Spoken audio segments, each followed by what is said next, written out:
Horizontes culturales. Arte. Pueblos originarios. Fiestas y tradiciones. Educación artística. Gestión cultural. Creación. Identidad. En Horizontes Culturales vamos al encuentro de espacios para la convivencia y la imaginación. Horizontes culturales. Un programa del Instituto Sonorense de Cultura. Bienvenidos a una nueva edición de Horizontes Culturales, un programa del Instituto Sonorense de Cultura en colaboración con Televisión Educativa. El día de hoy estamos muy felices de tener aquí en el set a dos grandes artistas a los que personalmente admiro mucho, que son Ebue Sotelo y Benito González, creadores de Quiatora Monorriel. Bienvenidos. Ebue, lo primero que te quería preguntar, ¿a qué se enfrenta el público cuando ve Sobrevivir al Vacío? Bueno, esta es una pieza que creo que lo que genera o lo que propone comunicar y compartir con el público es una especie de paisaje emotivo. Si lo pudiera tal vez definir así en dos palabras sería ese, es un paisaje emotivo. Es como estar viendo un atardecer, ¿no? Y lo que ese proceso de unos cuantos minutos en el cual cambia de manera muy diversa el tono de coloraturas del cielo, te hace evocar, ¿no? todo lo que ese momento que es tan breve te genera a nivel de emociones y de evocaciones. Digamos, podría ser como un símil, una imagen símil de lo que propone esta pieza, solo que en una narrativa temporal de 40 y tantos minutos, ¿no? Pero es como si el paisaje de ese atardecer y ese momento en el que el sol y el cielo cambian por un montón de colores en 3 minutos, aquí lo vas a ver como en 40 y tantos minutos, casi 50. Entonces, ¿a qué voy con esto? Que realmente es una pieza que está fundada sobre un ejercicio de elongación temporal. O sea, lo que sucede a través del cuerpo en movimiento da la sensación de que nos sumergiéramos en el mapa del tiempo y alargáramos esos 3 minutos en 45. Y entonces lo que vas viviendo es como ese movimiento que lentamente se va desarrollando, pero que no por ser lento, es decir, no porque el movimiento sea, digamos que sutil en cuanto a su relación con el tiempo, es aburrido o es algo pesado, denso, sino que te genera como una nueva sorpresa de reconocer que puedes habitar el tiempo de forma distinta, no en el ritmo, digamos, temporal del día a día y de la vida cotidiana, ¿no? Porque en la vida cotidiana tenemos una sensación y como una comunicación con el tiempo que podemos decirlo para categorizarlo de manera quizá muy, muy simple, que habitamos la vida cotidiana en un tiempo normal, ¿no? Es decir, lo necesario para tomar el café, lo necesario para caminar de aquí a la esquina y tomar el camión. Pero nunca estamos en una situación en donde las acciones las desarrollemos alargando el tiempo. Entonces, cuando te dispones a sentir qué pasa cuando en lugar de tomar la taza aquí, hago esto, empiezan a sucederte emocionalmente muchas cosas, como si hubiera una conversación contigo mismo en el trayecto de llegar a tomar la taza. Entonces, eso es un poco lo que la pieza propone y realmente es una propuesta técnica, digamos, de conceptualización coreográfica para hablar sobre una mujer que se está despidiendo de su casa, de lo que el símbolo casa implica con un montón de cosas dentro, ¿no? Esta ralentización del tiempo de la que hablas llega creo que muy ad hoc a esta época donde estamos como en una especie de generación del next, de la brevedad, de lo inmediato, y ralentizar permite un poco sopesar, reposar, reflexionar un poquito más sobre esto. Aún así hay ciertos prejuicios, como, por ejemplo, no quisiera llamarles prejuicios, pero en la danza generalmente cuando uno piensa que todo es movimiento, todo es rápido. ¿Cómo se lucha, sobre todo hacia el público, cómo se le hace entender esa parte que quizá el paradigma de esta época de la inmediatez, quizás ponerle un alto y que no es el movimiento por el movimiento? Sí, qué bonito. Eso, en realidad, eso de lo que hablas es el posicionamiento político no solo de esta pieza, sino de una investigación que tengo ya 15 o más años realizando, que se llama danza mínima.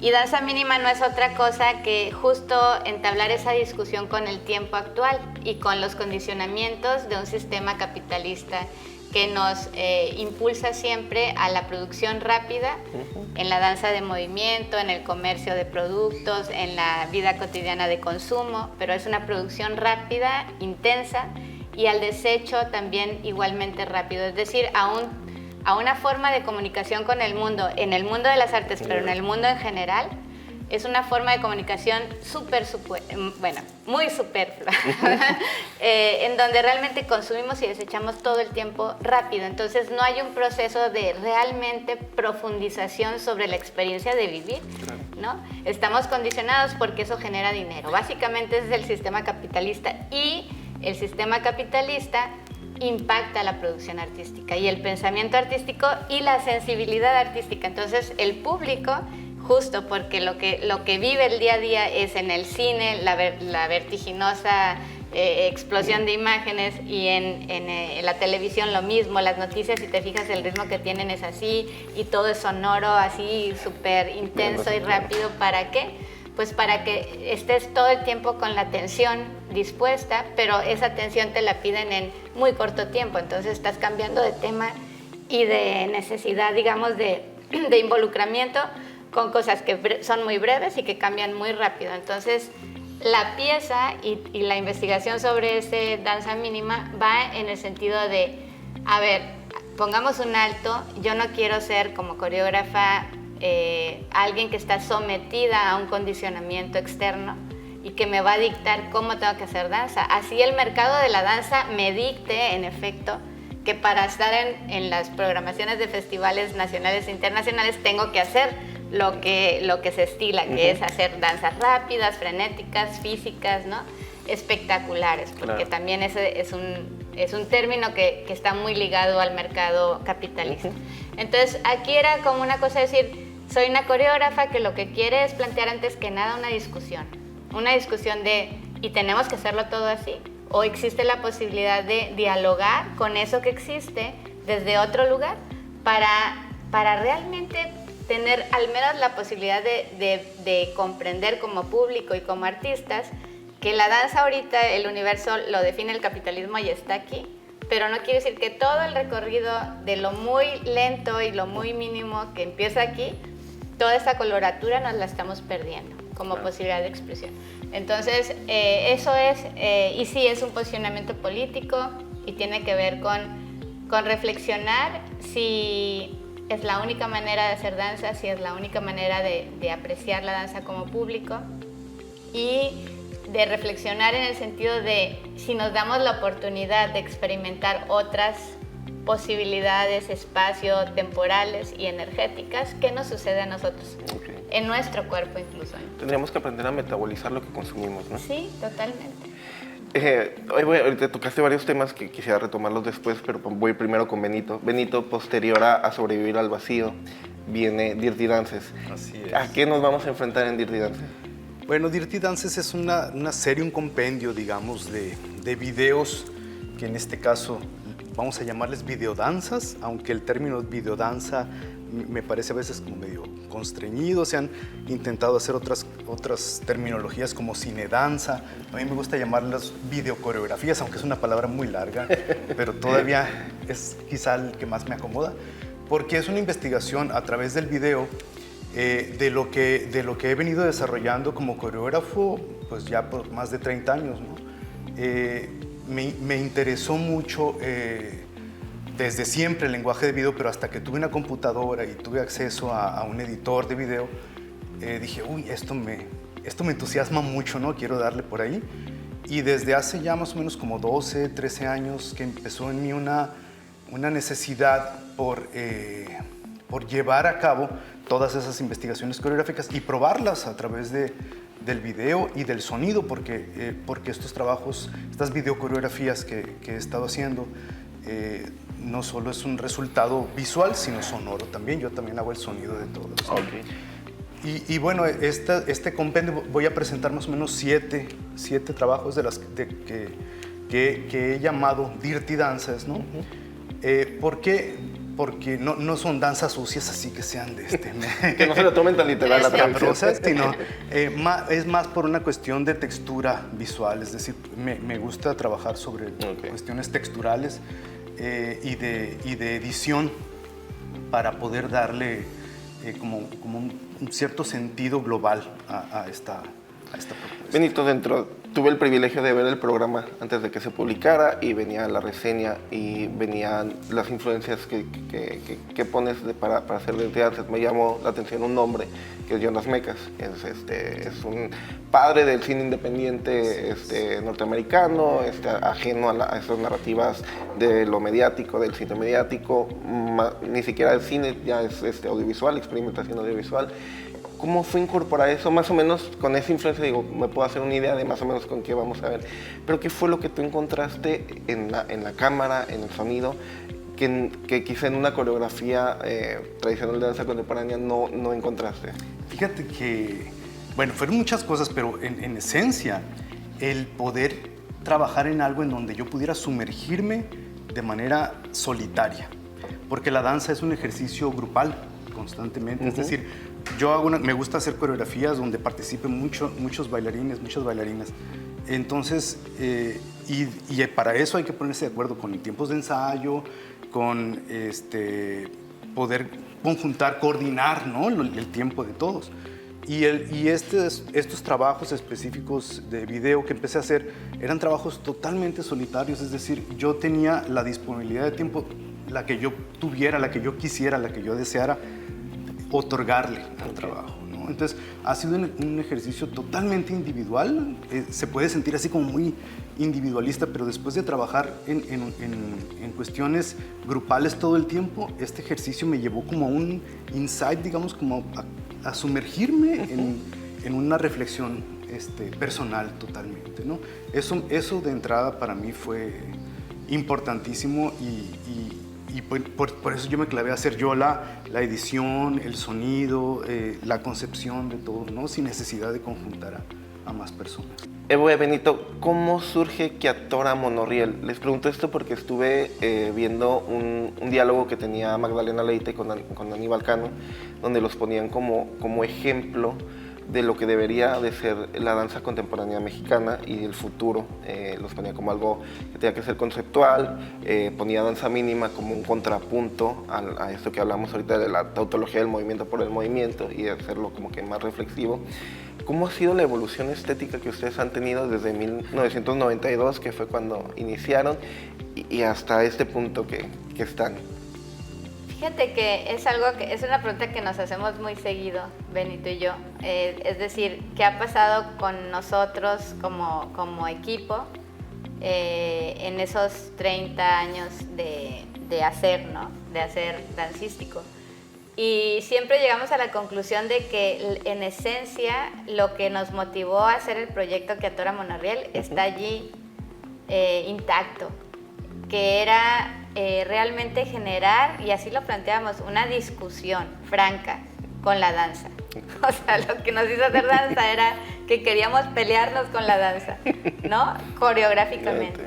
Y en ese sentido creo que sigue siendo lo mismo lo que nos tiene haciendo danza ahora, o coreografía, o las formas diversas en las que generamos proyectos artísticos, ¿no?, que no son ya solo dancísticas. Pero sí seguimos siempre, lo que nos motiva a seguir haciendo cosas en el arte o en el ámbito de lo artístico es la necesidad de debatir, no de pelear, pero sí de debatir y de poner en jaque muchas cosas, ¿no? Muchas cosas como esa, o sea, el decir, ¿y por qué tendría yo que hacer danza así, rápida, espectacular, hiperfísica? ¿Por qué? ¿No? O sea, podría tener el derecho en primer lugar, la libertad en segundo lugar y la osadía en tercer lugar de hacer otra cosa diferente, ¿no? Claro. Y lo hago. Entonces, en ese hacerlo, hay una discusión que generas con el afuera. Con el afuera que tiende a estandarizar nuestras nociones sobre el arte en este caso, ¿no? Entonces, eso es lo que nos sigue haciendo siempre sentido. Hacer cosas que remuevan ese estado de equilibrio y de conformidad y de irreflexividad que tiende a cubrir como un gran manto al contexto cultural, al contexto del arte, ¿no? A todo el entorno, digamos, en el que se genera y se produce, se difunde, se desarrolla el arte. Se convierte en un ejercicio dialógico, de búsqueda de diálogo con el espectador, con otros artistas. Sí. ¿Cómo ha sido, Benito, también el trabajar matrimonio en la parte personal, en la parte profesional? Sé que la evolución también nos ha llevado a que cada quien vaya buscando sus propios caminos. ¿Cómo ha sido también ese proceso para ustedes? Sí, pues vaya, ha sido ir trabajando día a día prácticamente, pues.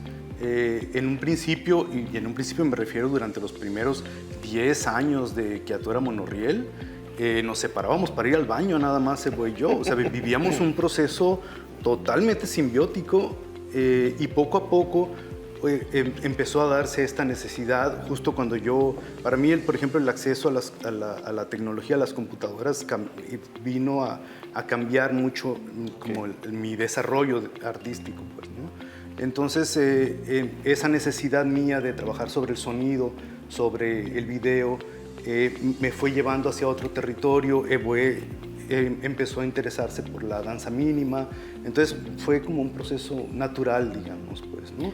Pero es algo que tienes que ir sorteando, obviamente, y cuestionar, así como nos cuestionamos constantemente acerca del arte y de cuál camino es el que nosotros, no la demás gente, sino nosotros vamos a continuar aquí, pues también lo llevamos un poco esa reflexión hacia lo personal, ¿no? Claro, por ejemplo, Benito, en la obra de la danza de las cabezas es de autoría tuya, ¿verdad? Sí. Vemos como que esta parte de dos premisas entre lo rito y lo maquinal. Hay un elemento como muy obsesivo de la repetición del movimiento. Esa fue la última obra que presentaron en el desierto, en 2017 lo hablábamos, ¿verdad? ¿O 18? 18, sí. De ahí, de ese punto, Benito, a la fecha, ¿qué es lo que ha cambiado en ti? Híjole, pues la pandemia se atravesó y realmente sí hubo un cierre, es decir, la pandemia me llevó a la inactividad en cuanto a los foros, pues a todo el mundo nos llevó hacia eso. Dejé de hacer coreografía por 3 años más o menos. De hecho, desde 2019 no he hecho una coreografía hasta el día de hoy, pues, ¿no? Mi trabajo ha sido más reflexivo, ha sido retomar la danza de las cabezas, porque lo he llevado a procesos como más grupales, con mayor número de participantes. Y me he clavado también en el sonido, sobre todo más, ¿no? Pero pues tengo muchas ganas de retomar un trabajo de escena ya, ¿no? Un nuevo trabajo. Entonces ha cambiado. Yo siento que la pandemia en específico sí vino a cambiarnos por completo y ahora va a ser muy interesante qué nuevo camino retomar después de estos. Evo, ¿cómo ha sido también tu proceso ahora como directora de Danza UNAM, que ya 6 años llevas que has sacado proyectos impresionantes? Tuve la oportunidad de ver aquí que trajiste a Cineteca Cuerpos Migrantes, que es una iniciativa muy, muy padre. Que imagino que hay un parentesco ahí con lo que está haciendo también Benito, de entrarle al video y todo eso. ¿Cómo fue la construcción de ese proyecto? Pues en realidad este proyecto surge porque digamos que yo creo que a partir del planteamiento de danza mínima como proyecto investigativo, se han ido derivando otras cosas, otras líneas de investigación a partir de la misma idea, ¿no? Entonces, lo que yo me preguntaba era, o más bien, surgió justo el tiempo de la pandemia y en Danza UNAM tuvimos que ingeniar, digamos, el mecanismo para trasladar toda la producción de acciones y de pensamiento que hacemos de manera presencial a lo virtual, ¿no? O a lo digital.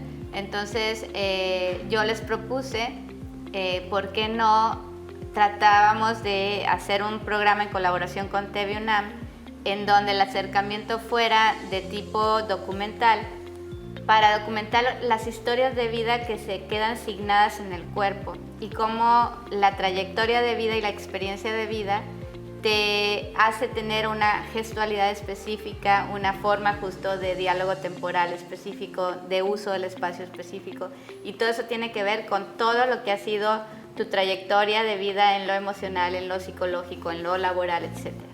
Entonces, es decir, hacer como una mirada de campo expandido de lo coreográfico hacia el territorio del documental. Y aquí fue muy padre porque, aunque estábamos en pandemia, esa primera temporada se grabó toda, completita durante la pandemia y se estrenó durante la pandemia.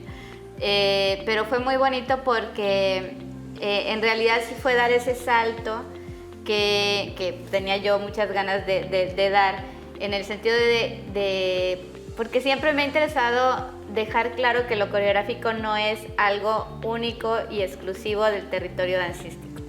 O sea, lo coreográfico es algo que puede estar dentro de cualquier forma de expresión que contemple el pensamiento y la construcción de una narrativa de movimiento de manera consciente. Eso es hacer coreografía, hacer que un cuerpo se mueva y discurra en el espacio, en el tiempo y en la energía de manera consciente. Entonces yo decía, ¿cómo podemos hacer justo un coreo documental, ¿no? En donde lo que estemos documentando siempre va a estar soportado en decisiones de no nomás dónde emplazas la cámara y qué fondo tenemos, sino en realidad qué de ese cuerpo que está hablando te interesa. Entonces la movilidad de una mano, porque esa mano que te dice te habla de vulnerabilidad, o esa mirada que parpadea tanto te habla de nerviosismo, o esa mujer que hace pausas muy largas te habla de imposibilidad. Entonces en realidad allí estaba puesta la mirada todo el tiempo. Elegir historias de vida que nos fueran significativas y no centrarnos tanto en la narrativa verbal de la historia, sino en lo que el cuerpo expresa cuando verbaliza o no verbaliza, porque a veces en la pausa justo de la palabra es cuando emerge un montón de significado, ¿no? El cuerpo como narrador. Exacto, el cuerpo justo como el origen de la narrativa de una historia de vida específica. Es Claro, y Benito, dentro de la historia, por ejemplo, el ballet clásico tenía una conceptualización un poco cartesiana de la separación de cuerpo y mente. Se hablaba de que la danza, el cuerpo no era un ser pensante, era nomás ejecutante. Conforme ha pasado el tiempo, se han abierto muchas brechas de investigación de la danza, una filosofía de la danza contemporánea como contrapunto. ¿En qué momento está ahorita la danza contemporánea? ¿Hacia dónde va? ¿Cómo lo ven ustedes? ¿Y qué representa el cuerpo para ustedes?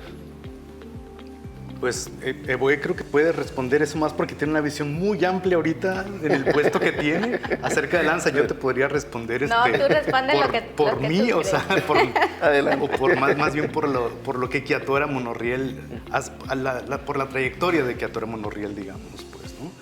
Yo creo que Evoe lo dijo y lo dijo muy claro, o sea, el estar siempre en el límite, cuestionar siempre a veces en mal plan, a veces en buen plan, pero cuestionar siempre el status quo del arte mismo. Pues creo que el arte necesita estar en ese lugar limítrofe para poder seguir abonando y aportando cosas a la humanidad, pues, ¿no?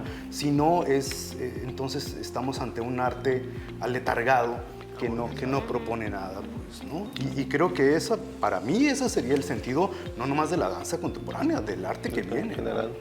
Sí.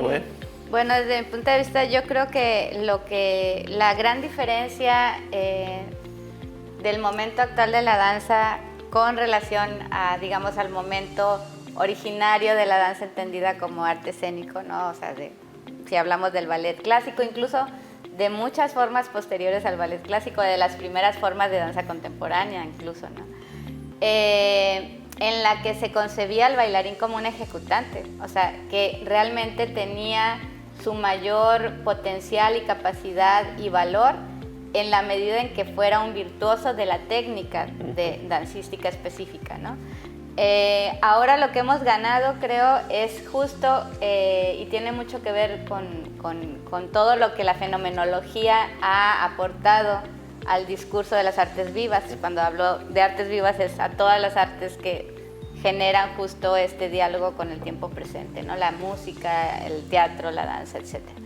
Entonces, la fenomenología, desde el punto de vista como corriente filosófica, lo que plantea es que lo que es importante es la experiencia antes la experiencia como suceso, ¿no? De quien ejecuta o interpreta, yo diría, o realmente experimenta un proceso narrativo corporal o de experiencia corporal y de quien es participante como espectador o cómplice de ese mismo ejercicio. Entonces, creo que lo que ha ganado la danza ahora es eso, que cada vez más los artistas de la danza o de las artes vivas se plantean esto que dice, por ejemplo, Jacques Rancière en El espectador emancipado, se plantean ese diálogo entre el performer y el público o espectador desde un lugar de diálogo franco. Y no quiere decir que el espectador lo hagan moverse y levantarse de la silla, que eso es bastante como trivial ahora, ¿no?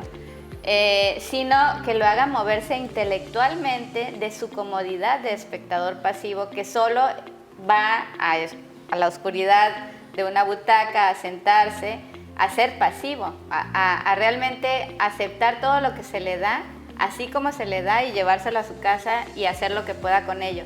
Aquí lo que se propone en las nuevas formas de danza o de arte performático es que el diálogo sea franco y que justo incentive la capacidad de ese espectador de conectar eso que está sintiendo, observando, con su propia historia personal, con sus propios recuerdos, con algo que soñó ayer, con un olor, con un pensamiento analítico sobre algo, que realmente mientras está en ese ejercicio de observar, esté pensando, sintiendo y complejizando esa experiencia. Entonces, aquí se rompe de tajo que la danza sea algo que es valioso por el movimiento técnico de los bailarines, por el nivel de movimiento técnico. Ahí sí ya la posición cambia por completo. Lo que es valioso es el sentido que esos cuerpos en movimiento puedan generar y la discusión y el debate que pueda generar con alguien más.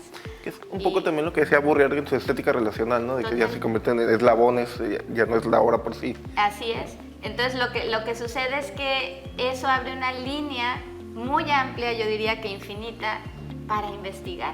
Es decir, de qué tantas formas el planteamiento expresivo de un cuerpo puede movilizar una discusión o una charla virtual, digamos, con alguien más, ¿no? Entonces ahí sí ya la punta del pie y el pie levantadito y la pirueta realmente ya no son suficientes o no es lo único que tenemos al alcance para poder generar ese intercambio con alguien más. Y bueno, vienen un montón a partir de eso de líneas de exploración corporal y coreográfica infinitas, ¿no? Que realmente promueven pues una amplitud de criterio, de entrada de criterio en quien observa y en quien realiza, ¿no? Bueno, Benito, lamentablemente el tiempo se acabó, se fue más rápido de lo que hubiéramos querido. Ha sido un placer. Igualmente. Esto ha sido Horizontes Culturales. Muchas gracias, nos vemos la siguiente semana. Horizontes Culturales. Arte, Pueblos originarios. fiestas y tradiciones, Educación artística. gestión cultural, Creación. identidad. En Horizontes Culturales vamos al encuentro de espacios para la convivencia y la imaginación. Horizontes Culturales. Un programa del Instituto Sonorense de Cultura.